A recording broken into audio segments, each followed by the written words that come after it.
Next हम करेंगे cash book. Simple cash book का जो माइनर होता है उसको कैसे करेंगे हम क्वेश्चन। जैसे हमें क्वेश्चन दिया होगा तो हम उसको जो उसका फॉरवर्ड स्पेसिमेन बना है उसके अकॉर्डिंग हम उसको कैसे सॉल्व करेंगे क्वेश्चन। जो क्वेश्चन जैसे स्पेसिमेन ये है, हमने ये डिस्कस किया हुआ है। 8 कॉलम्स होते हैं, 4 जो है वो डेबिट वाली साइड होते हैं और 4 कॉलम्स जो है वो क्रेडिट वाली साइड होते हैं। डेट पर्टिकुलर्स की जगह यहाँ पे आप डेबिट साइड रिसीप्ट लिखेंगे और क्रेडिट साइड पेमेंट्स लिखेंगे।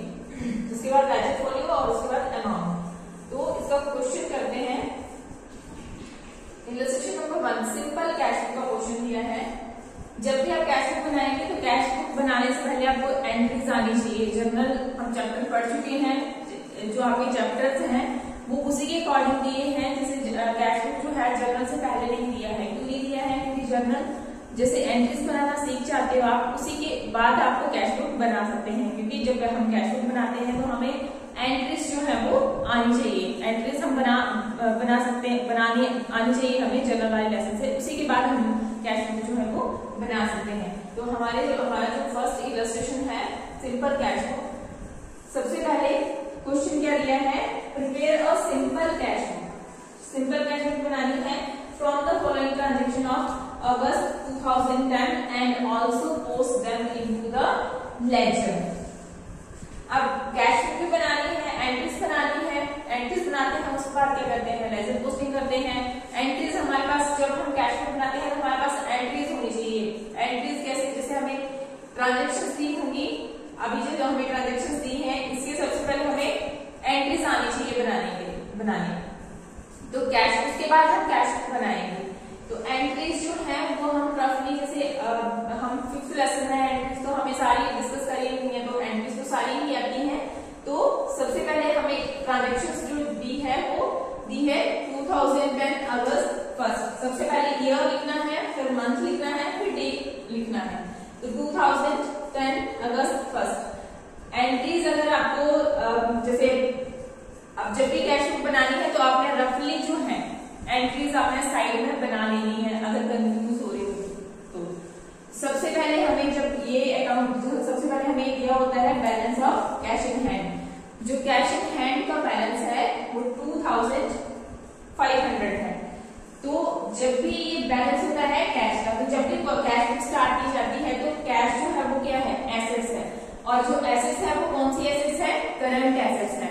तो जो करंट एसेट्स हैं, जितनी भी एसेट्स होती है उनके जो बैलेंसेस होते हैं वो कौन से होते हैं? डेबिट वाली साइड।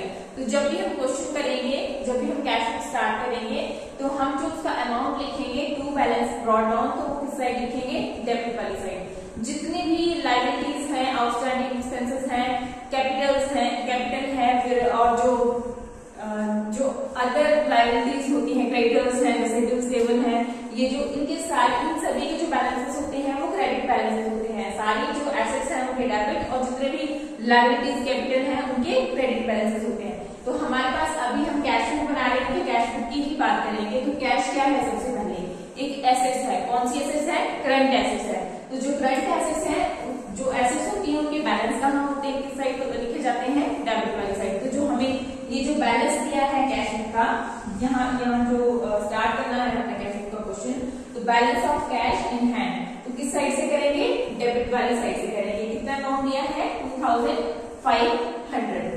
नेक्स्ट हमें अब जब इसकी एंट्री तो नहीं होती है, हम वहां पे कैश बुक जब ड्रॉ करेंगे सिंपल कैश बुक, तो वहां पे हम लिखेंगे टू बैलेंस ब्रॉट डाउन। तो हम 2500 वहां पे लिख देंगे। सेकंड है अगस्त 2 को क्या ट्रांजेक्शन हुई है? परचेजेस। अब सर हमें क्वेश्चन में जो है सिर्फ परचेजेस दिया है। अब क्या परचेज किया होगा? अगर कुछ भी ना लिखा हो कि परचेज गुड्स, मशीनरी, फर्नीचर, कुछ भी हमें कुछ नहीं दिया हुआ है तो हम क्या लिखें? हम क्या सोचेंगे, क्या रिज्यूम करके चलेंगे कि गुड्स परचेज करे होंगे बिजनेस में। क्योंकि एसेट्स जब भी परचेज की जाती है तो एसेट्स का नाम लिखा जाता है। अब यहाँ पे परचेजेस हुई है, अब हम ये रिज्यूम करके चलेंगे कि गुड्स ही परचेज किए गए होंगे बिजनेस में। तो सेकंड जो है 2 अगस्त को परचेजेस हुई है। अब क्या परचेज किया है? गुड्स परचेज किए हैं। तो गुड्स परचेज करने की एंट्री क्या होती है?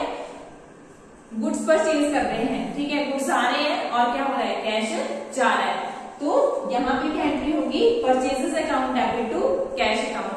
अब जहां जहां कैश आएगा वहां पे वो जो ट्रांजेक्शन है कैश रिकॉर्ड करते चलेंगे। अब यहाँ पे भी कैश आया, साइड में जब रफली आप लिख सकते हैं कि जब परचेजेस होती है ये गुड्स परचेज फॉर कैश तो एंट्री क्या बनेगी, purchases account debit to cash being goods purchase for cash, ऐसे आप नरेट भी कर सकते हो उसको। तो जो सेकंड एंट्री होगी purchases to cash, purchases to cash हो जाएगी। अब देखो टू कैश आ रहा है, अब कैश जो है वो क्रेडिट वाली साइड आ रहा है, मतलब परचेज हुई है तो बिजनेस से कैश गया है, तो जब जाता है कैश जा रहा है ना तो उसको क्रेडिट करेंगे, जो चीज आ रही है उसको क्या करना है, डेबिट करना है।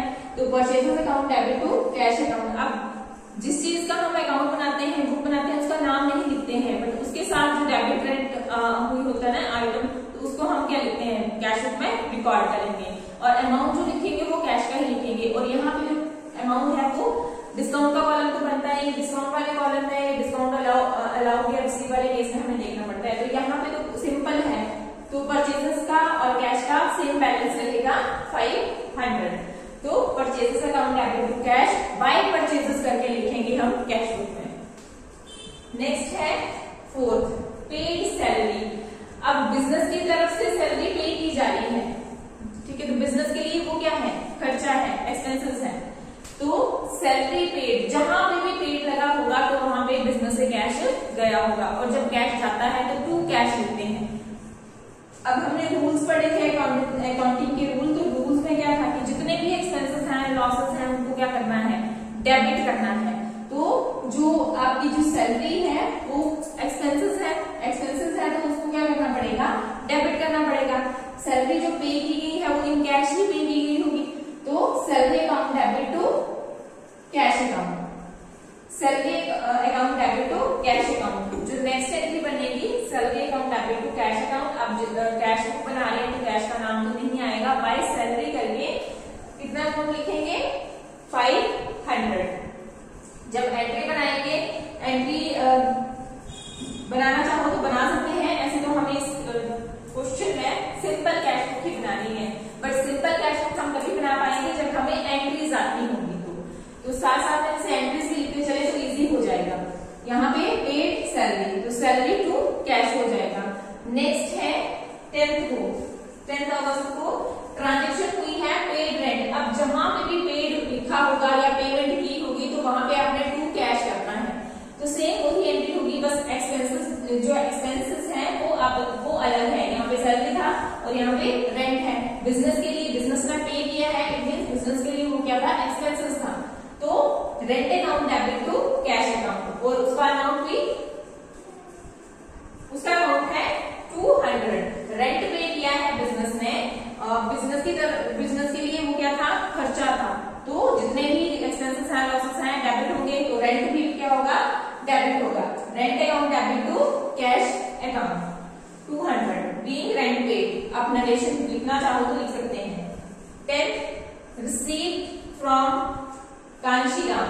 अब कांशीराम से पैसे रिसीव हुए हैं, कितना पैसा, मतलब कितना अमाउंट था वो, 1000 था, कांशीराम से रिसीव हुआ है। अब कैश क्या हो रहा है, जा रहा है या आ रहा है, आ रहा है, तो इट मींस कैश को क्या करेंगे, हम डेबिट करेंगे। और किससे आ रहा है, कौन दे रहा है, देने वाले को, गिवर को क्या करते हैं, क्रेडिट करते हैं ना। तो यहाँ पे जो आपकी 10 जो इक्वेशन में ट्रांजेक्शन दी है उसकी जो एंट्री होगी, received from Kanshiram, cash account debit to Kanshiram. तो cash account debit to Kanshiram 1000 debit होंगे और 1000 ही क्रेडिट होंगे। और कैश अकाउंट यहाँ पे डेबिट हो रहा है कैश, तो टू कांशीराम जो है हम कैश बुक में लिखेंगे। नेक्स्ट है गुड्स सोल्ड टू अजीत। अब देखो यहाँ पे गुड्स सोल्ड टू अजीत लिखा है, पर यहाँ पे हमें ये नहीं बताया है कि ये जो ट्रांजेक्शन है वो कैश ट्रांजेक्शन है या क्रेडिट ट्रांजेक्शन है। जो कैश ट्रांजेक्शन जो कैश बुक है उसमें सिर्फ हम कैश ट्रांजेक्शन ही रिकॉर्ड करते हैं, क्रेडिट ट्रांजेक्शन नहीं करते हैं। तो यहाँ पे आपको जो 14 अगस्त को जो आपको ट्रांजेक्शन दी है उसमें आपको गुड्स सोल्ड टू अजीत, ये नहीं बताया है कि क्रेडिट या कैश के बारे में कुछ नहीं बोला है। तो जहां भी ये क्रेडिट ट्रांजेक्शन है, जहां भी क्रेडिट ट्रांजेक्शन होगी उसको कैश बुक में रिकॉर्ड नहीं करेंगे। नेक्स्ट है पे टू देवीलाल। अब अमाउंट पे किया हुआ है देवीलाल को, कितना 500। अमाउंट जब पे किया जाता है तो अमाउंट मतलब कैश जा रहा है। अब किसको पे किया जा रहा है, रिसीवर कौन है, देवीलाल। तो देवीलाल को क्या करेंगे, डेबिट करेंगे, और टू कैश, बिजनेस की तरफ से तो कैश जा रहा है, बिजनेस से तो कैश जा रहा है तो कैश को क्या करेंगे, क्रेडिट करेंगे। तो देवीलाल अकाउंट डेबिट, अगर अकाउंट लगा रहे हो उसके साथ तो अपोस्ट्रोफी एस लगाना होगा नाम के साथ। अगर नहीं लगाना है अकाउंट तो आप देवीलाल डेबिट टू कैश कर सकते हैं। कितना होगा अमाउंट 500। नेक्स्ट 25 को ट्रांजेक्शन हुई है परचेज फर्नीचर। अब जब भी एसेट्स परचेज की जाती है ना बिजनेस में, तो उसको हमेशा कैश से ही परचेज किया जाएगा। तो फर्नीचर अगर परचेज हो रहा है, एसेट्स है परचेज हो रहा है, एसेट्स फर्नीचर आ रहा है, तो फर्नीचर को क्या करेंगे, डेबिट करेंगे, और उसके बदले में क्या जा रहा है, कैश जा रहा है, तो कैश को क्या करेंगे, क्रेडिट करेंगे। तो furniture account debit to cash. तो हम जो कैश बुक में लिखेंगे तो क्या लिखेंगे, कैश तो लिखेंगे नहीं, एंट्री क्या बनी, furniture account debit to cash. तो हम क्या लिखेंगे, बाय फर्नीचर, बाय फर्नीचर, और कितने से लिखेंगे, कितना अमाउंट दिया है 500। 30th को ट्रांजेक्शन हुई है सेल्स, मतलब गुड्स सेल किए होंगे। गुड्स कितने के सेल्स किए हैं, 1000 के, 1000 के सेल किए हैं। तो कैश अकाउंट डेबिट, सेल करने से क्या आया होगा, कैश आया होगा, तो cash account debit to sales account. तो इस तरह से सबसे पहले हमें एंट्रीज बनानी होती है। एंट्रीज मतलब रफली ऐसे अपने माइंड में बनानी होती है। अगर आप सीख रहे हैं, अभी कर रहे हैं इन क्वेश्चंस को, तो आप रफली लिख सकते हैं जैसे जैसे मैंने एंट्रीज करवाई हैं। नेक्स्ट इसको कैसे हम कैश बुक में करेंगे,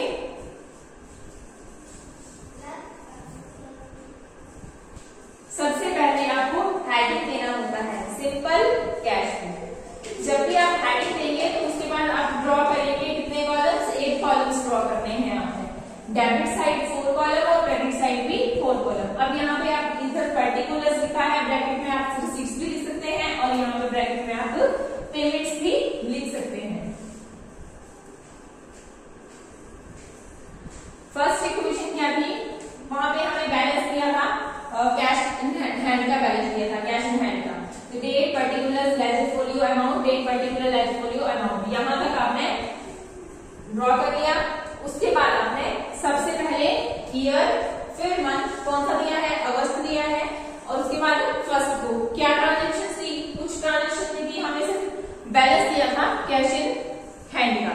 तो जब भी हमें बैलेंस दिया होता है कैश इन हैंड का, तो हम कैश बुक बना रहे होते हैं, तो उसमें टू बैलेंस ब्रॉट डाउन लिखना होता है, टू बैलेंस ब्रॉट डाउन। तो जब भी अगर ये तो कैश बुक है, ये तो एसेट्स है कैश, ठीक है, तो इसका जो बैलेंस होगा वो हमेशा डेबिट होगा।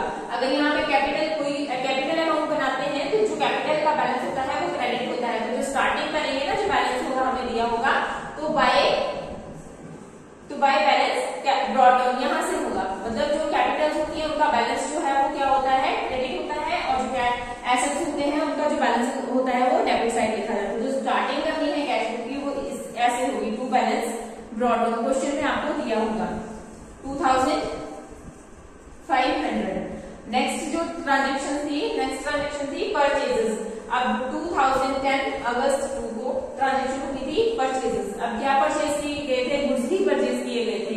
तो गुड्स जब परचेज किए जाते हैं तो कैश जो है वो बिजनेस से, मतलब कैश जा रहा होता है, मतलब परचेजेस होती हैं, कोई चीज परचेज की जा रही है तो उसके बदले में कैश जा रहा है। तो हम कैश बुक बना रहे हैं तो कैश का नाम नहीं आएगा, तो एंट्री क्या बनेगी, purchases account debit to cash. तो कैश नहीं लिखेंगे, बाय परचेजेस, बाय परचेजेस। और कितने के परचेज हो रहे हैं गुड्स, 500 के। नेक्स्ट एंट्री है, नेक्स्ट जो ट्रांजेक्शन थी 4th को हुई थी, सैलरी पे की थी। अब जब भी सैलरी, रेंट, कमीशन, इंटरेस्ट पे अगर पेड लिखा है या पेमेंट लिखी है तो कैश, उसमें टू कैश करते हैं, मतलब बिजनेस से कैश जा रहा होता है उसमें। तो बाय सैलरी जितने भी एक्सपेंसेस होंगे वो इस साइड आएंगे, क्योंकि हमने ब्रैकेट में पढ़ा है ना, यहाँ पे रिसीट्स होती हैं और यहाँ पे पेमेंट्स होते हैं। तो सैलरी जो है वो क्या है, एक्सपेंस बाय सैलरी। सैलरी 500 थी। सेम नेक्स्ट था आपका 7th वो रेंट पेड। अब जब भी रेंट पेड किया जाएगा तो रेंट जो है वो एक्सपेंसेस है, एक्सपेंसेस को हमेशा डेबिट करते हैं। तो जो डेबिट करेंगे रेंट अकाउंट डेबिट तो कैश होगा, तो कैश ऊपर आ रहे हैं तो हम तो यहाँ पे कैश नहीं लेंगे, यहाँ पे तो सिर्फ हम बाय रेंट करके ही लिखेंगे। और कितना अमाउंट 200। उसके बाद हमें ट्रांजेक्शन दी थी 10 ट्रांजेक्शन थी कि जो कांशीराम उससे अमाउंट जो था वो रिसीव हुआ था। कितना रिसीव हुआ था 1000। अब कांशीराम से 1000 जो है वो रिसीव हुआ था। तो जब रिसीव होता है तो कैश अकाउंट डेबिट, मतलब कैश आ रहा है, कैश अकाउंट डेबिट टू किससे, कांशीराम से। तो हम कैश ऊपर आ रहे हैं, कैश का नाम तो नहीं लिखेंगे, टू कांशीराम करके लिखेंगे। कितना 1000। नेक्स्ट 10 के बाद जो है ट्रांजेक्शन 19 को हुई थी। 19 को ट्रांजेक्शन थी पे टू देवीलाल। देवीलाल को पे किया, मतलब बिजनेस ने पे किया है, जो देवीलाल को पेमेंट की है। तो देवीलाल जो है वो रिसीवर है। अब रिसीवर को क्या करना पड़ेगा, डेबिट करना पड़ता है, इसलिए देवीलाल टू कैश। अब कैश बुक में तो कैश का नाम नहीं आएगा, बट क्या करेंगे यहाँ पे बाय देवीलाल से, क्योंकि ये डेबिट हुआ है तो बाय देवीलाल 500 लिख देंगे हम। उसके बाद 19 के बाद जो है ट्रांजेक्शन हुए 25 को। अब 25 को क्या किया है, फर्नीचर परचेज किया है। अब जो भी एसेट्स परचेज की जाती है बिजनेस में वो कैश के थ्रू ही, इसकी जो पेमेंट होती है वो कैश के थ्रू ही की जाती है। तो फर्नीचर आ रहा है तो उसको क्या करेंगे, डेबिट करेंगे। तो एंट्री क्या बनेगी, furniture account debit to cash account. It means by furniture, furniture जो है वो 500 है, 500 का फर्नीचर जो है वो परचेज किया जा रहा है। तो फर्नीचर अकाउंट में फर्नीचर के सामने 500 लिख देंगे। उसके बाद 30th को लास्ट एंट्री जो हुई है टू सेल्स अकाउंट, यानी कि सेल किया है। अगर बिजनेस ने सेल की है, गुड सेल की है, तो उसके बदले में बिजनेस को क्या आया होगा, कैश आया होगा। तो जो एंट्री बनेगी वो क्या बनेगी, cash account debit to sales. जैसे परचेजेस का बैलेंस जो है ऑलवेज डेबिट होता है, उसी की तरह सेल्स का जो बैलेंस होता है वो हमेशा क्रेडिट बैलेंस होता है, यानी कि टू सेल्स आता है। और जो परचेजेस होते हैं वो परचेज को हमेशा डेबिट किया जाता है, सेल्स को हमेशा क्रेडिट किया जाता है, ये इनके बैलेंसेस हैं। तो cash account debit to sales account, cash का नाम तो आएगा नहीं, हम कैश बना रहे हैं, टू सेल्स करके लिखेंगे 1000। अब जितनी भी ट्रांजेक्शन हमें दी थी वो सारी यहाँ पे हम लिख चुके हैं, बट हमारा लास्ट वाला काम क्या रहता है, हमने दोनों साइड का टोटल करना होता है, डेबिट और क्रेडिट का। सबसे पहले देखना होता है कि कौन सी साइड जो है वो ज्यादा आ रही है, डेबिट वाली या क्रेडिट वाली। अब यहाँ इस केस में कौन सी ज्यादा आ रही है, ऑब्वियसली डेबिट वाली साइड जो है वो ज्यादा आ रही है, क्योंकि यहीं से पता चल रहा है कितने अमाउंट बन रहा है, 2500 प्लस 1000 प्लस 1000, 4500 बन रहा है इसका टोटल बैलेंस। और अगर यहाँ पे ये तो बाद में लिखा है ना, बैलेंसिंग फिगर है, इनको जोड़ा जाए तो ये अमाउंट जो है 2200 बन रहा है। तो अब 4500 में से 2200 अगर लेस कर दिए जाए ज्यादा वाले अमाउंट से, यानी कि ये वाला जो डेबिट वाला अमाउंट है उससे अगर क्रेडिट वाला अमाउंट लेस कर दिया जाए, तो हमारे पास मतलब दोनों अकाउंटिंग रूल के अकॉर्डिंग जो है वो बैलेंस जो है वो हमेशा बराबर होने चाहिए, और टू लाइन से उनको क्लोज करना होता है जो बैलेंसेस होते हैं। ऐसे नहीं कि यहाँ पे बस 4500 आ रहा है और यहाँ पे 2200 आ रहा है, बस हो गया क्वेश्चन, ऐसे नहीं होगा ये क्वेश्चन, फिर गलत हो जाएगा। हमें बैलेंसेस जो है वो आगे के लिए ब्रॉड डाउन करना होता है, तो हमें कैरी डाउन करना पड़ेगा पहले। तो जो अगस्त है वो उसमें वो लास्ट डेट कौन सा होता है उसका 31st होता है। तो बाय बैलेंस कैरी डाउन कितना जो अमाउंट होगा वो कितना आएगा, लेस करके 4500 माइनस 2200, 2300 जो है वो बैलेंस बच जाएगा बाय बैलेंस कैरी डाउन 2300। अब अगर इस अमाउंट में ये वाला अमाउंट जोड़ दिया जाए तो 4500 ही आएगा। दोनों साइड जो है वो बराबर हो रहे हैं। अब इसके बाद जो है ये जो अमाउंट आएगा बाय बैलेंस कैरी डाउन, ये अगले मंथ के लिए, मतलब अगस्त के बाद जो है सितंबर आता है, तो 2010 सितंबर 1 को क्या करेंगे, यही बैलेंस जो है वो ब्रॉड डाउन कर देना होता है। तो टू बैलेंस ब्रॉड डाउन कितना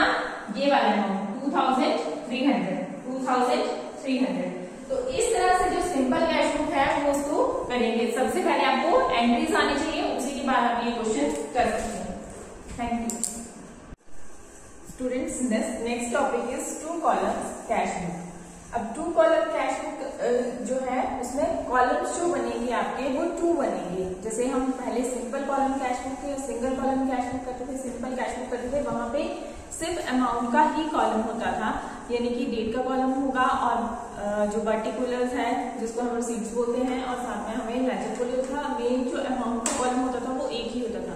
तो टू कॉलम कैश बुक में क्या होगा, टू कॉलम्स कैश बुक में 2 कॉलम्स होंगे। अब 2 कॉलम जो कैश बुक होता है उसकी भी टाइप्स अलग अलग हैं। एक तो होगा कि 2 कॉलम कैश बुक में जैसे डिस्काउंट और कैश का कॉलम होगा, डिस्काउंट का कॉलम होगा और साथ में जैसे यहाँ पे अमाउंट का कॉलम लिया हुआ है। नेक्स्ट जो आपका टाइप 3 आते हैं इसमें टाइप, तो नेक्स्ट जो होगा जैसे कैश और बैंक का हो गया, इकट्ठी हो गई 2 कॉलम्स।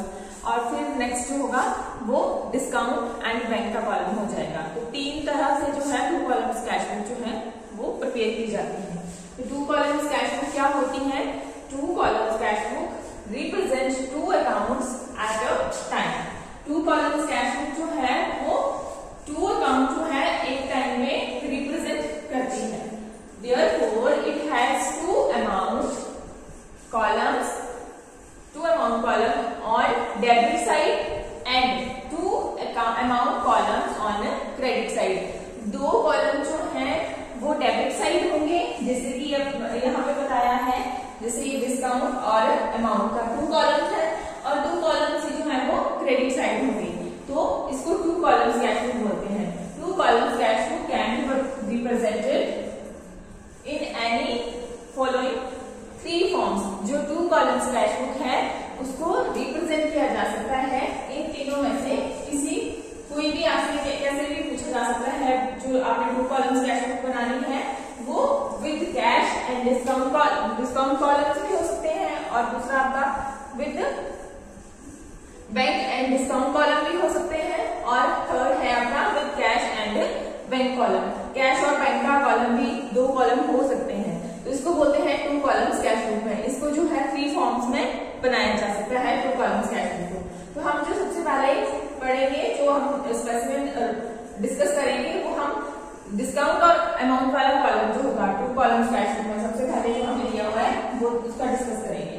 तो यहाँ पे सेम वैसे ही होगा, date particulars, ledger folio, discount और अमाउंट। जैसे हम सिंपल कैश बुक में क्या करते थे, सिंपल कैश बुक में हमारे पास डेट पर्टिकुलर्स और लेजर फोलियो होता था और मेन अमाउंट का कॉलम होता था, वहां पे डिस्काउंट का कॉलम नहीं था। बट यहाँ पे 2 कॉलम्स हैं तो यहाँ पे डिस्काउंट का कॉलम भी होगा। उसी तरह ये डेबिट वाली साइड होगी, उसी तरह जो है वो यहाँ पे क्रेडिट वाली साइड होगी। सेम जो हमने यहाँ 5 जो कॉलम्स बने हैं, कॉलम्स बने हैं 5 जिसमें से हमें डिस्काउंट और अमाउंट का है, और 3 कॉलम्स जो है वो सिंपल कैश बुक से ही वैसे के वैसे ही रहेंगे। सेम जो है वो क्रेडिट साइड लिखने हैं। तो यहाँ पे अगर आप 2 कॉलम्स कैश बुक बनाते हैं तो टोटल कॉलम्स जो बनेंगे डेबिट और क्रेडिट के वो 10 बनेंगे। कौन कौन से होंगे, date particulars, ledger folio, discount, amount 5 हो गए। Same credit side 5 + 5 10। तो सबसे पहले जो लिखेंगे यहाँ पे जो कैश बुक है, तो यहाँ से अमाउंट स्टार्ट होगा, यहाँ से आप स्टार्ट करेंगे क्वेश्चन। टू बैलेंस ब्रॉड बॉन्ड जो भी होगा दिया होगा वो, और साथ में अगर डिस्काउंट अलाउड बोला हुआ है, अगर वहां पे क्वेश्चन आपको कैसे दिया हुआ है अलाउड होगा, तो यहाँ पे डिस्काउंट वाले कॉलम में डिस्काउंट लिख देंगे, और अगर डिस्काउंट किसी ट्रांजेक्शन के साथ नहीं दिया है तो वो ट्रांजेक्शन अमाउंट ही लिखेंगे, उसमें डिस्काउंट वाले कॉलम में कुछ भी नहीं जाएगा। अगर डिस्काउंट अलाउ किया है तो हम डेबिट वाली साइड लिखेंगे, और अगर डिस्काउंट रिसीव किया होगा तो उसको हम क्रेडिट वाली साइड लिखेंगे। और ये जो आपकी क्रेडिट वाली साइड होती है इसको हम पेमेंट साइड भी बोलते हैं, और जो आपकी डेबिट साइड है उसको रिसीव साइड भी बोलते हैं। तो जो डिस्काउंट अलाउ है, अब देखो बिजनेस जो है वो डिस्काउंट अलाउ कर रहा है, डिस्काउंट दे रहा है मतलब, तो बिजनेस के लिए वो क्या है, एक्सपेंसेस है, लॉस है, ठीक है। तो जितने भी लॉसेस होते हैं वो कहाँ लिखे जाते हैं, डेबिट साइड, इसलिए इसको डिस्काउंट अलाउड को हम डेबिट साइड लिखेंगे। अब बिजनेस जो है उसको डिस्काउंट रिसीव हो रहा है, मतलब कुछ परचेज किया था बिजनेस ने, और उसमें से जो परचेसिंग था वो डिस्काउंट पे, मतलब जो उसकी पेमेंट की तो उसमें उसके साथ डिस्काउंट मिला, तो वो इनकम है, जो डिस्काउंट है वो इनकम है, इसलिए जो डिस्काउंट रिसीव होता है उसको हम क्रेडिट साइड शो करते हैं। तो टू कॉलम्स कैश बुक क्या होता है, टू कॉलम्स कैश बुक जो है वो टू कॉलम्स को, टू अकाउंट्स को रिप्रेजेंट करता है। उसमें टू कॉलम्स बने होते हैं और टू कॉलम्स कैश बुक जो है वो तीन फॉर्म में हो सकता है, जैसे cash and discount column, cash and bank column और बैंक एंड डिस्काउंट कॉलम। तो ये जो है ये थ्री फॉर्म्स में हो सकते हैं। क्वेश्चन सेम फॉर्मेट यही रहेगा, बस यहाँ पे अगर आपको जैसे यहाँ पे हम कर रहे हैं कैश एंड डिस्काउंट वाला कॉलम कर रहे हैं तो डिस्काउंट पहले लिखेंगे और अमाउंट में कैश का ही कॉलम, कैश का ही अमाउंट जाएगा। दूसरा अगर आप बैंक से कर रहे हैं तो बैंक अमाउंट वह बैंक वाला जो भी ट्रांजेक्शन हुई होगी वो जाएगी यहाँ पे, और डिस्काउंट सेम वैसे रहेगा। और अगर कैश एंड बैंक कॉलम से कर रहे हैं तो यहाँ पे आपकी कॉन्ट्रैक्टिविटी बनती है, तो यहाँ पे कैश लिखेंगे और यहाँ पे बैंक लिखेंगे, कैश और बैंक और कैश और बैंक अमाउंट लिखेंगे। फॉर्मेट जो स्पेसिफिक है वो सेम ऐसा ही होगा। नेक्स्ट है आपको क्वेश्चन है, ये इलस्ट्रेशन 2 दिया है आपकी बुक में से, तो आपको बताया है कि टू कॉलम्स कैश बुक का अगर क्वेश्चन आपको आता है तो आपने कैसे इसको सॉल्व करना है। तो इसमें हम टू कॉलम्स कैश बुक के क्वेश्चन जो है वो डिस्कस करेंगे। अब from the following transaction of September 2010 prepare to columns cash book. हमें ट्रांजेक्शन दी है और इससे हमने टू कॉलम्स कैश बुक जो है वो प्रिपेयर करना है। हमें स्पेसिफिक पता है कैसे बनते हैं, 5 कॉलम्स बनेंगे, डेबिट साइड भी 5 होंगे और क्रेडिट साइड भी 5 कॉलम्स होंगे। अब सबसे पहले जो है वो ट्रांजेक्शन क्या क्या दी है उसको डिस्कस कर लेते हैं। ट्रांजेक्शन जो है फर्स्ट है कैश बैलेंस। अब जब कैश बैलेंस होगा तो ये हम इसको जो कैश का बैलेंस होगा तो टू बैलेंस ब्रॉट डाउन ही लिखेंगे। हमने simple column cash, single column cash book की है तो उसमें भी बताया है। सेकंड ट्रांजेक्शन है रिसीव्ड फ्रॉम कैश सेल। अब कैश सेल से जो है वो अमाउंट रिसीव हुआ है, कैश सेल मतलब सेल हुई है और कैश आया है, it means cash account debit to sales account. अब जब हम cash two columns cash book बना रहे हैं तो कैसे करेंगे, सेकंड वाली ट्रांजेक्शन, फर्स्ट वाली तो 2000 हम ऐसे फॉर्मेट ड्रॉ कर लेंगे, साथ साथ में हम एडजस्टमेंट भी करते चलते हैं। यहाँ पे जैसे टू कॉलम्स कैश बुक है, हेडिंग ले लेंगे, सबसे पहले हेडिंग देना होता है और आपने फिर ड्रॉ करना होता है 10 कॉलम्स, 5 डेबिट के और 5 क्रेडिट के।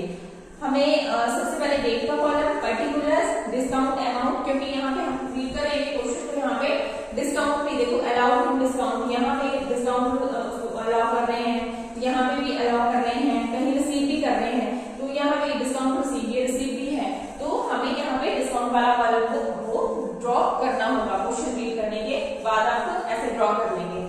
और उसके बाद जो हमें फर्स्ट ट्रांजेक्शन दी है वो है 2010 सितंबर 1 की, तो वो ट्रांजेक्शन जो है वो क्या है, टू बैलेंस ब्रॉट डाउन। ये कौन सा होगा ब्रॉट डाउन, ये जो आपको दिया हुआ है कैश बैलेंस, तो टू बैलेंस कितना दिया है 2500। अब 2500 है तो इसको हम कहाँ लिखेंगे, टू बैलेंस ब्रॉट डाउन, और कौन से कॉलम में लिखेंगे, अमाउंट वाले कॉलम में लिखेंगे। नेक्स्ट इज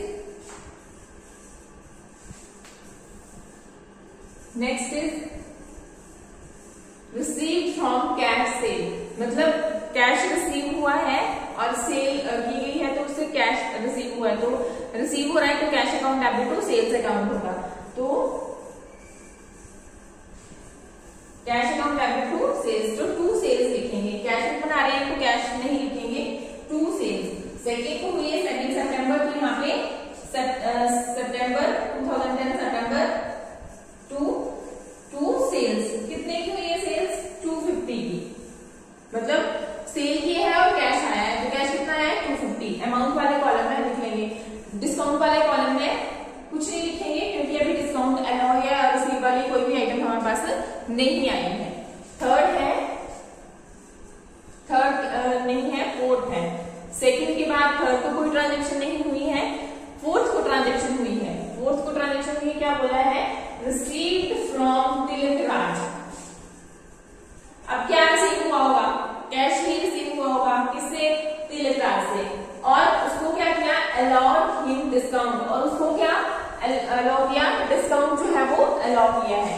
अब उसको अलाउ कर रहा है business discount, it means business के लिए वो क्या है, लॉस है, ठीक है, मतलब एक्सपेंसेस है, लॉस है, वो डिस्काउंट जब भी अलाउ करेगा तो उसके लिए लॉस होगा, और रिसीव करेगा तो उसके लिए प्रॉफिट होगा। तो जब भी जो अलाउ कर रहे हैं डिस्काउंट, तो उसको डेबिट वाली साइड लिखेंगे, तो जो एंट्री होगी ये डेबिट वाली साइड होगी। कैसे होगी, रिसीव्ड फ्रॉम तिलक राज, कितना रिसीव हुआ, तिलक राज से 1250, अलाउड हिम डिस्काउंट, और उसको डिस्काउंट भी अलाउ किया है, तो डिस्काउंट जो अलाउ किया है 150, तो रिसीव हुआ है cash account debit to Tilak Raj. तो हम कैश बुक बना रहे हैं, तो कैश का नाम नहीं आएगा यहाँ पे, ऐसे तो एंट्री क्या बनेगी, cash account debit to Tilak Raj, ठीक है। तो टू तिलक राज, और जो अमाउंट रिसीव हुआ है वो कितना हुआ है, अमाउंट जो रिसीव हुआ है वो 1250। उसके बाद डिस्काउंट भी उसको अलाउ किया था, कितना था डिस्काउंट, 150। बिल्कुल जो यहाँ पे जो हमने थर्ड एंट्री की ना तिलक राज वाली, उसी के सामने जो है डिस्काउंट वाले कॉलम में लिखेंगे 150, और अमाउंट वाले कॉलम में लिखेंगे 1250। उसके बाद नेक्स्ट ट्रांजेक्शन है पेड टू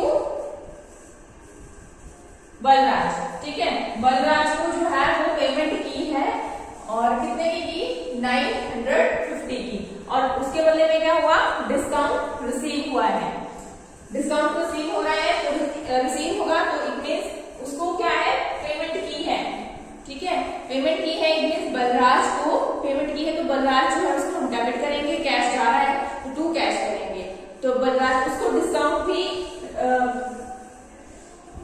रिसीव हो रहा है उससे, ठीक है।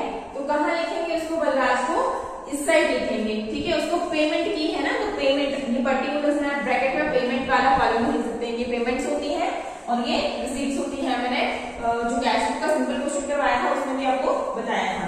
तो बाय बलराज 950 जाएंगे अमाउंट वाले कॉलम में, और डिस्काउंट वाले कॉलम में जाएंगे 50। अब ये डिस्काउंट रिसीव हुआ था उससे, इसको पे करने थे, और उसने जो 50 रुपीज थे वो डिस्काउंट दे दिया।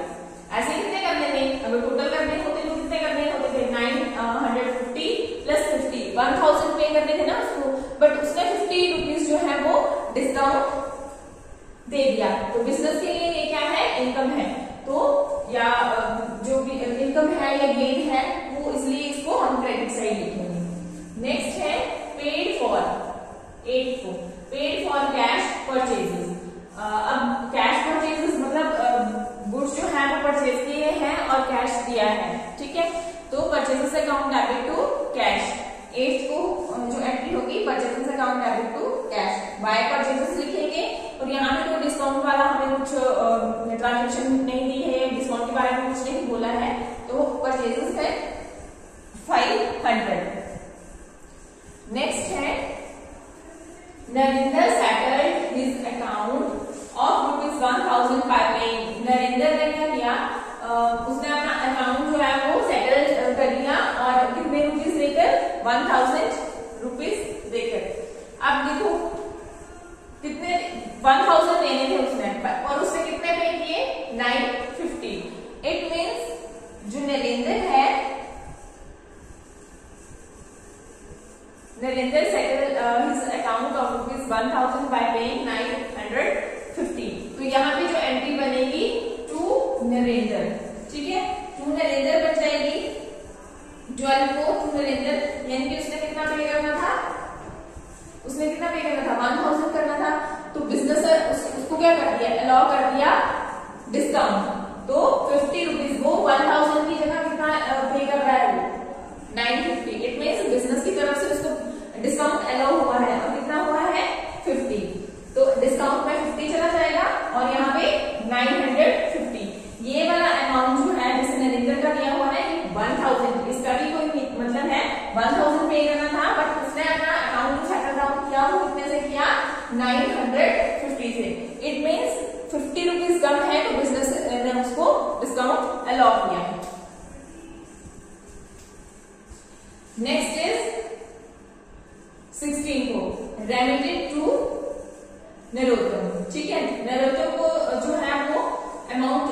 दिया या जो भी नरोत्तम को कितना दिया 1000 और उसके लिए फिर एंड ही अलॉट डिस्काउंट नरोत्तम को मतलब सेंड किए पैसे कितने 1000 और उसमें उसने क्या किया डिस्काउंट दिया कितना 100 रुपीज। ठीक है, तो क्या एंट्री बनेगी बाय नरोत्तम, उसको दिए ना पैसे। ठीक है, तो नरोत्तम जो है वो क्या है वो रिसीवर है, रिसीवर को क्या करेंगे डेबिट करेंगे बाय नरोत्तम। अब नरोत्तम को कितने पैसे दे रहा है बिजनेस 1000 और उसके साथ जो है उसको डिस्काउंट भी नरोत्तम को जो है वो डिस्काउंट भी अलाउ किया है तो 100 नरोत्तम वाले क्रेडिट वाली साइड डिस्काउंट वाले कॉलम में 100 चला जाएगा। 20 को ही है settle account on off Anil of ₹500 bye paying. Anil ने जो है वो अनिल का अकाउंट सेटल किया है 500 का था उसका जो अमाउंट था और उसने कितना पे किया 450। इट मीन 50 रुपीज जो है वो डिस्काउंट के हैं। ठीक है, तो settle account of Anil of ₹500 bye paying 450। यहाँ वाला अमाउंट और ये वाला अमाउंट कंपेयर करना होता है तो 50 रुपीज जो है वो डिस्काउंट में जाएंगे। अब अनिल वाला बाय अनिल, ठीक है, अनिल को दिए हैं। ठीक है, तो अनिल को कितने दिए 450 और 50 रुपीज जो है वो डिस्काउंट दिया फिर उसने। तो जो बिजनेस के लिए ये गेन है तो यहाँ पे जो डिस्काउंट ये रिसीविंग वाली है ये रिसीव हो रहा है डिस्काउंट बिजनेस को 50 रुपीज और उसको पेमेंट जो हो रही है अनिल को वो कितनी हो रही है 450। Next is 22 receive from Ram. Ram से कैश रिसीव हुआ है। ठीक है, तो कैश अकाउंट डेबिट टू क्या होगा राम, तो टू राम 22 को टू राम। अब डेबिट वाली साइड हमेशा हम 2 से ही लिखते हैं और क्रेडिट वाली साइड जो है अकाउंटिंग रूल के अकॉर्डिंग यहाँ पे हम Y से स्टार्ट करते हैं कुछ ट्रांजेक्शन करनी हो तो टू राम। तो राम वाले इसमें चला जाएगा रिसीव कितना हुआ राम से 500। ठीक है, और उसको डिस्काउंट भी दिया है तो राम वाले इसमें जाएगा 500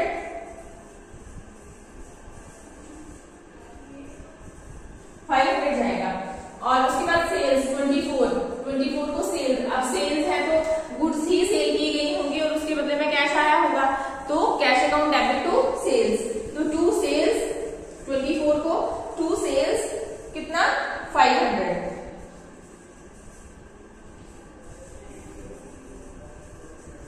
राम वाला जो अमाउंट था वो 2450 था तो राम वाले इसमें चला जाएगा टू राम करके 2450 और कैश उसको जो डिस्काउंट था डिस्काउंट अलाउ किया था वो कितना था 50। मतलब राम ने कितने पे करने थे 2500 पे करने थे, उसको 50 रुपीज जो था वो डिस्काउंट अलाउ कर दिया। तो बिजनेस के लिए वो तो लॉस ही है एक तरह से, तो डिस्काउंट अलाउ तो डिस्काउंट में जाएगा 50 रुपीज और राम वाले जो अमाउंट है उसमें जाएगा 2450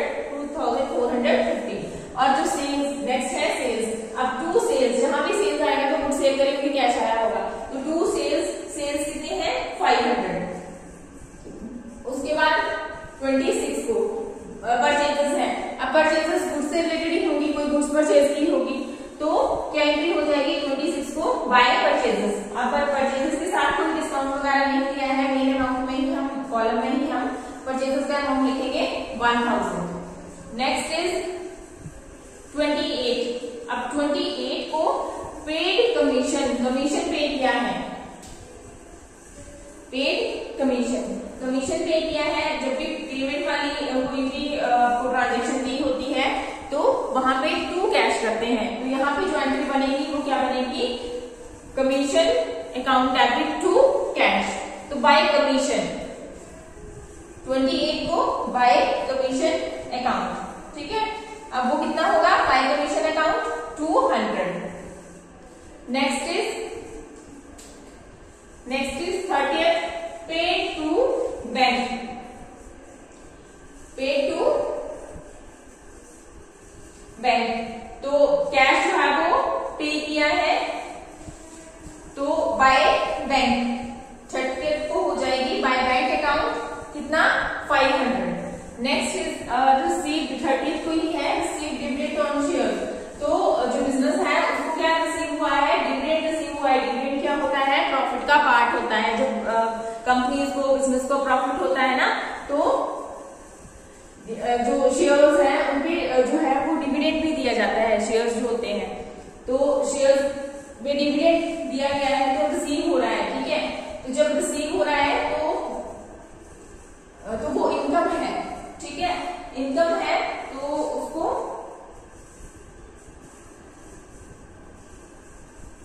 ऑन शेयर्स टू डिविडेंड, ठीक है। डिविडेंड जो है वो 750 जो है वो आप डेबिट वाली साइड लिखेंगे, रिसीव डिविडेंड ऑन शेयर। इस तरह से ये क्वेश्चन होगा। और उसके बाद आपका जो अमाउंट आएगा आप उसको कंपेयर करेंगे, जो जिस साइड का ज्यादा होगा। अब इस साइड जो ये वाली साइड है इस साइड का ज्यादा हो रहा है डेबिट वाली साइड का, डेबिट वाली साइड का टोटल करेंगे 8650 बन रहा है। हमने जो लास्ट वाला जो हमारा अकाउंटिंग रूल होता है वो होता है कि दोनों ही कॉलम्स जो हैं वो इक्वल होने चाहिए।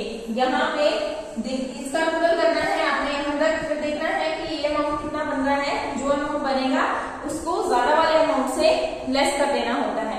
जो डिफरेंस आता है वो आपका बाय बैलेंस कैरी डाउन। तो यहाँ जो डिफरेंस आ रहा है वो 4050 जो है वो डिफरेंस आ रहा है। तो जो डिफरेंस है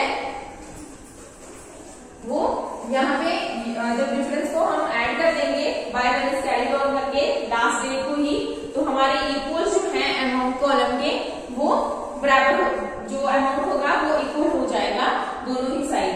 अब जो हमारा जो डिस्काउंट का कॉलम है, डिस्काउंट के कॉलम में भी 50 रुपीज जो है वो डेबिट वाली साइड ज्यादा है। बट ये वाली जो डिस्काउंट का कॉलम होता है इसको हम इक्वल, दोनों साइड इक्वल आना जरूरी नहीं है। डिस्काउंट जो है वो डेबिट और क्रेडिट में डिफरेंस हो सकता है उनमें। तो एक साइड डेबिट वाली साइड जो है वो 250 आ रहा है, 250, और जो आपका क्रेडिट वाली साइड है वो डिस्काउंट का कॉलम जो है वो 200 आ रहा है। तो इस तरह से आपके 2 कॉलम्स कैश बुक के क्वेश्चन होंगे। जो 2 कॉलम कैश बुक है उसमें आपने जैसे यहाँ पे हमने सिंगल वाला यहाँ पे डिस्काउंट और अमाउंट वाला कॉलम किया ना, डिस्काउंट और कैश वाला। सेम ऐसे ही अगर क्वेश्चन आपको डिस्काउंट और बैंक वाला आता है तो आपने डिस्काउंट और यहाँ पे अमाउंट लिखना है, साथ में आप बैंक लिख सकते हैं। जैसे बैंक को लिख लिया और अमाउंट को लिख लिया, ऐसे वैसे कर सकते हैं। अगर आपको थर्ड फॉर्म में आता है जैसे क्वेश्चन जैसे कैश और बैंक वाला, तो आप यहाँ पे कैश लिखेंगे, यहाँ पे बैंक लिखेंगे, वैसे क्वेश्चन करेंगे। फॉर्मेट जो है वो सेम वही रहेगा, उसमें कोई चेंज नहीं होगा। तो इस तरह से आपके 2 कॉलम्स कैश बुक के क्वेश्चन होंगे। Next is 3 columns cash book के भी ऐसे ही होते हैं क्वेश्चन, उसमें 3 कॉलम्स बन जाते हैं। बट उसके लिए आपको सबसे पहले जो है एंट्रीज आनी चाहिए। जो एंट्रीज अगर आप कर लेते हैं तो आपको ये single column, 2 columns, 3 columns cash book आप कर सकते हैं। नेक्स्ट इज बहुत इंपॉर्टेंट है पेटी कैश बुक। नेक्स्ट इज पेटी cash book, meaning and use of पेटी कैश बुक। पेटी कैश बुक का क्या मीनिंग होता है और उसका क्या यूज होता है। तो पेटी कैश बुक जो है एवरी बिजनेसमैन, पेटी कैश बुक का मतलब, कैश बुक का मतलब होता है जिसमें कैश ट्रांजेक्शन रिकॉर्ड की जाती है। अब पेटी का मतलब है छोटे जो ट्रांजेक्शन होंगे, कैश से रिलेटेड जो ट्रांजेक्शन होती है ना, कैश पेमेंट, जो छोटे छोटे ट्रांजेक्शन होते हैं कैश से रिलेटेड, वो पेटी कैश बुक में लिखे जाते हैं, ठीक है। तो यहाँ पे जो मीनिंग है यहाँ पे बताया है कि जो बिजनेसमैन है उसको बहुत सारी पेमेंट्स करनी पड़ती हैं, ठीक है। अगर हम कैश बुक में ही उन पेमेंट्स को शो कर दें तो कैश बुक जो है बहुत मतलब उसमें ट्रांजेक्शन जो है वो बहुत ज्यादा हो जाती हैं, जिसमें फिर कंफ्यूजन या फिर मतलब कुछ ट्रांजेक्शन गलत होने का भी जैसे चांसेस होते हैं। बट अगर हम पेटी कैश, छोटे छोटे खर्चों को जो है वो अलग से सेपरेट में बताएंगे, जिसको हम पेटी कैश बुक बोलते हैं, उसमें बताएंगे तो वो इजी रहता है, बिजनेसमैन के लिए भी इजी रहता है। और अगर वही जो चीजें हैं, ये जो पेटी कैश बुक में जो ट्रांजेक्शन होती हैं इनका अगर पता करना हो तो वो हम सेपरेटली जो इंफॉर्मेशन है ले सकते हैं पेटी कैश बुक से, इसलिए पेटी कैश बुक जो है वो बनानी पड़ती है। तो पेटी कैश बुक क्या होती है? Every businessman in addition to large payment has to make payments involving smaller और petty amount such as postage and telegram expenses. ये छोटे छोटे एक्सपेंसेस होते हैं, ठीक है। पोस्टेज एंड टेलीग्राम एक्सपेंसेस हो गए, एंटरटेनमेंट एक्सपेंसेस हो गए, रिक्शा चार्जेस हो गए, and local travelling expenses, carriage wages etcetera. ये क्या है? ये छोटे छोटे खर्चे होते हैं। These expenses does not require so much alertness and precautions as in the case of large payment, ठीक है। ये जो एक्सपेंसेस अभी हमने डिस्कस किए जैसे पोस्टेज वगैरह है, ये क्या है? इनके लिए बहुत ज्यादा अलर्टनेस की जरूरत नहीं होती है, ठीक है। जिस तरह हम लार्ज पेमेंट के लिए बहुत अलर्टनेस से इनको हम ट्रांजेक्शन को रिकॉर्ड करते हैं, उस तरह से नहीं होते, बट ये जो है एक रिकॉर्ड रखना इनका जरूरी होता है, ठीक है। तो इनको सेपरेट ही रखा जाता है और जिस बुक में इनको सेपरेट रखा जाता है उसको बोलते हैं पेटी कैश बुक। तो these expenses does not require so much alertness and precautions as in the case of large payment. Mostly large amounts are paid by checks, buying small or petty amounts are paid in cash. जबकि बोला कि जो mostly जो large amount होते हैं ना, उनकी जो पेमेंट होती है वो किसके थ्रू होती है? चेक्स के थ्रू होती है। बट जो छोटे वाले खर्चे होते हैं ना, जैसे पेटी अमाउंट्स होते हैं, उनको जो पे किया जाता है वो कैश में ही किया जाता है। जैसे अभी ये बताया हमने, जैसे पोस्टेज टेलीग्राम के हो गए, एंटरटेनमेंट के हो गए, ट्रैवलिंग एक्सपेंसेस हो गए, कैरेज हो गए, वेजेस हो गए। तो ये जो एक्सपेंसेस हो गए छोटे छोटे, इनको हम कैश में ही पे करेंगे, बिजनेस कैश में ही पे करता है। If all the petty expenses are made by the head cashier and are recorded in the main cash book, the head cashier will be overburdened and the cash book will also become bulky, ठीक है। अगर ये petty expenses जो है, अगर इनको भी बोला जो हेड है, कैशियर है, वो क्या करेगा? वो साथ में ही कैश बुक में ही अगर उसको रिकॉर्ड कर देना है इन छोटे छोटे खर्चों को भी, जो पेटी कैश बुक के जो छोटे छोटे एक्सपेंसेस मैंने बताया उनको कैश में ही ऐड कर, कैश बुक में ही ऐड कर दे रहा है, कैश बुक में ही बना दे रहा है अपना रिकॉर्ड, तो वो क्या होती है? कैश बुक जो है वो क्या होती है? बल्कि हो जाती है, मतलब, और जो बर्डन होता है कैशियर का वो भी बढ़ जाता है। अब यहाँ पे therefore to record the petty payments a clerk or petty cashier is appointed। अब बोला छोटी छोटी पेमेंट्स के लिए जो है, इसलिए छोटी पेमेंट्स के लिए जो छोटी पेमेंट्स हैं, जो पेटी पेमेंट्स हैं, उनके लिए पेटी कैशियर अपॉइंट किया जाता है, क्लर्क या फिर पेटी कैशियर अपॉइंट किया जाता है। The petty cashier maintain the record of these petty payments in a separate cash book. जो पेटी कैशियर है, जो कैशियर है, इन छोटे छोटे पेमेंट्स का जो रिकॉर्ड है वो सेपरेट कैश बुक में रखता है। उसी कैश बुक को क्या बोलते हैं? Petty cash book, known as petty cash book. उसी कैश बुक को क्या बोलेंगे? पेटी कैश बुक। अब पेटी कैश बुक क्या हुई? पेटी कैश बुक ऐसी बुक होती है जिसमें स्मॉल, जो पेटी कैश से रिलेटेड एक्सपेंसेस होते हैं, पेमेंट्स होती हैं, उनको रिकॉर्ड किया जाता है, ठीक है। तो इस तरह से पेटी कैश बुक बहुत इंपॉर्टेंट है, आपको क्वेश्चन आता है एग्जाम में इससे। नेक्स्ट, इसके एडवांटेजेस क्या क्या होते हैं? अब एडवांटेजेस होते हैं, एडवांटेज के नाम से भी हमको क्वेश्चन पूछा जा सकता है, बेनिफिट्स के नाम से भी पूछा जा सकता है क्वेश्चन। और एडवांटेजेस हो गए, इसके अगर फीचर्स होंगे तो एडवांटेजेस से ही फीचर्स भी बन सकते हैं। तो एडवांटेजेस क्या है पेटी कैश बुक के? Simple method. अब पेटी कैश बुक क्या है? सिंपल मेथड, मतलब जो अभी हमने क्या पढ़ा कि इसको अलग से छोटे छोटे जो पेमेंट्स होते हैं इनको अलग से प्रिपेयर किया जाता है, रिकॉर्ड किया जाता है। तो इसको जो ये मेथड होता है इसका बहुत सिंपल होता है। तो first advantage is simple method. A fixed amount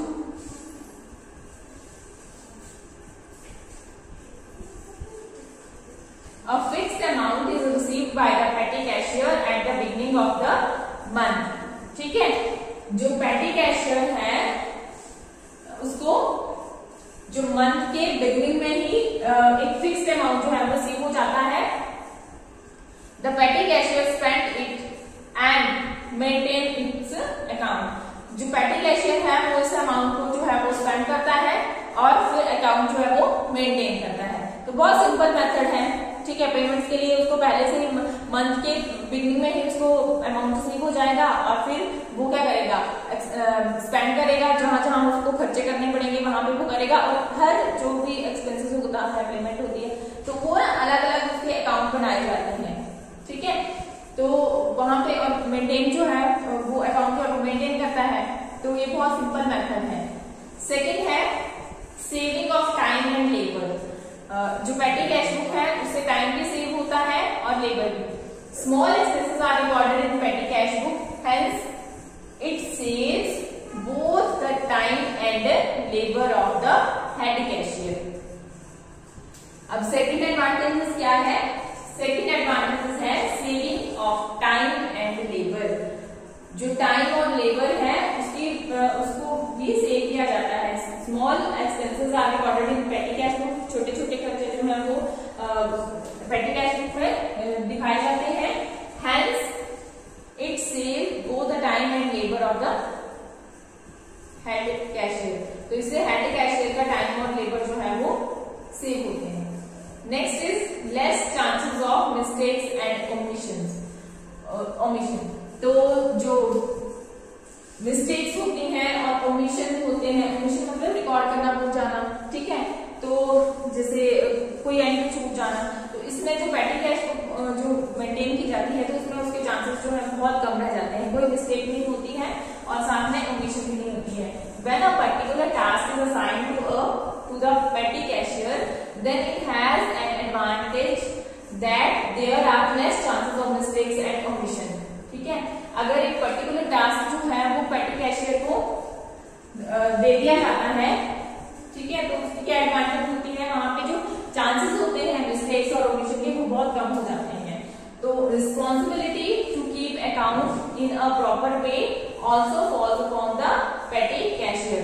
तो उसकी रिस्पॉन्सिबिलिटी रहती है कि वो जितने भी अकाउंट्स हैं, जितने भी ट्रांजेक्शन हो रही हैं, तो उनको वो प्रॉपर वे में रिकॉर्ड करे। Next is easy for posting. Fourth advantage is easy for posting. अब if all the petty expenses would have been recorded in the main cash book of the business, then we have to enter all the expenses independently, and separate account has to be opened in the ledger for each expenses. But making use of petty cash book, we group all the expenses into 4 or 5 heads, and only 4 or 5 accounts are opened in the ledger, and posting under these heads are made once in a month. अब जहां पे ये easy for posting मतलब laser में जो है वो posting करना बहुत इजी हो जाती है। कैसे हो जाती है? क्योंकि जो पेटी कैश बुक है, यहाँ पे बोला है ना कि पेटी कैश बुक में जो एक्सपेंसेस होते हैं, सभी जो एक्सपेंसेस होंगे उनके अलग अलग जो कॉलम्स होंगे वो बनाए गए होंगे। तो उससे क्या है, लेजर में पोस्टिंग करना जो है वो इजी हो जाता है। Next is fifth, less chances of theft and fraud. तो जो थेफ्ट और फ्रॉड के चांसेस हैं वो बहुत कम हो जाते हैं पेटी कैश बुक से। Due to petty cash book the cash requirement of business can be limited, ठीक है, and it also require voucher which reduces the chances of theft and fraud. तो पेटी कैश बुक के through जो है वो chances जो है थेफ्ट और फ्रॉड के वो भी कम हो जाते हैं। Sixth is analytical knowledge of expenses. जो एक्सपेंसेस का नॉलेज है, एनालिटिकल नॉलेज भी हो जाता है एक्सपेंसेस का। Generally, petty cash book is prepared in analytical form. Such petty cash book supplies the analytical knowledge of each expenses. मतलब जो expenses है उनका analytical knowledge भी जो है वो दिया जा सकता है, प्रोवाइड करवाती है ये petty cash book. Next is proof in court. जो कोर्ट है उसमें भी प्रूफ किया एज ए प्रूफ जो है इसको दिखाया जा सकता है। While discussing petty cash book, it was maintained that in some cases we cannot obtain receipts bill of some cash payments such as rickshaw payment, postage, railway fare etc. तो उसमें जैसे हम कई बार क्या होता है कि जो छोटे छोटे खर्च होते हैं उसकी रिसीट्स मतलब नहीं होती है, नहीं मिल पाती, तो पेटी कैश के लिए तो ये रिसीट्स बहुत जरूरी होती है, उसमें तो रिकॉर्ड करना होता है। तो ऐसे केसेस में जो है अगर कोई ऐसा जैसे कोर्ट में अगर कोई जैसे कोई डिस्प्यूट हो जाता है या कोई ट्रांजेक्शन मैच नहीं हो रही है, तो पेटी कैश बुक के थ्रू जो है जो रिक्शा चार्जेस है, पोस्टेज है, जो रेलवे फेयर वगैरह की जो रिसीट्स हैं, बिल्स हैं, वो चेक किए जा सकते हैं, क्योंकि इनका रिकॉर्ड तो पेटी कैश बुक में ही मिलता है, क्योंकि खर्चे तो छोटे छोटे हैं। तो such payments are proved by the petty cashier, ये पेमेंट जो है वो इनको पेटी कैशियर प्रूव करता है विद हिज ओन रिसीट्स, वो अपनी रिसीट्स से इनको प्रूव करेगा। If such receipts are used in recording of main cash book then its reliability will decrease and hence the use of petty cash book is a proper way. Next is comparison of petty expenses. When we maintain a separate petty cash book to record the petty expenses, then it also help in comparison of petty expenses for different periods. ठीक है, तो इसमें क्या है कि comparison होता है, पेटी एक्सपेंसेस जो हैं वो डिफरेंट पीरियड के जो है पेटी एक्सपेंसेस, उसमें क्या होता है जो कंपैरिजन है वो किया जा सकता है। तो जो पेटी कैश बुक के एडवांटेजेस हैं वो क्या क्या है, सिंपल मेथड है, मतलब सिंपल मेथड में क्या होगा कि जो पेटी कैशियर है उसको जो मंथ के बिगिनिंग में ही जो अमाउंट है उसको दे दिया जाता है और वो उसको स्पेंड करता है और अकाउंट जो है वो मेंटेन करता है। नेक्स्ट है सेविंग, टाइम की सेविंग होती है और लेबर की सेविंग होती है। जो मिस्टेक्स और ओमिशन है उनके चांसेस बहुत कम हो जाते हैं। लेजर में पोस्टिंग करना बहुत इजी है थ्रू पेटी cash book. Less chance of theft and fraud और थेफ्ट के चांसेस जो है वो बहुत कम हो जाते हैं। एनालिटिकल नॉलेज ऑफ एक्सपेंसेस, जो एक्सपेंसेस हैं उनका एनालिटिकल नॉलेज हो जाता है और साथ में प्रूफ इन कोर्ट में भी प्रूफ किया जा सकता है, जैसे रिसीट्स और बिल जो है। नेक्स्ट है कंपैरिजन ऑफ पेटी एक्सपेंसेस, जो पेटी एक्सपेंसेस हैं उनकी कंपैरिजन भी हो जाती है। Thank you.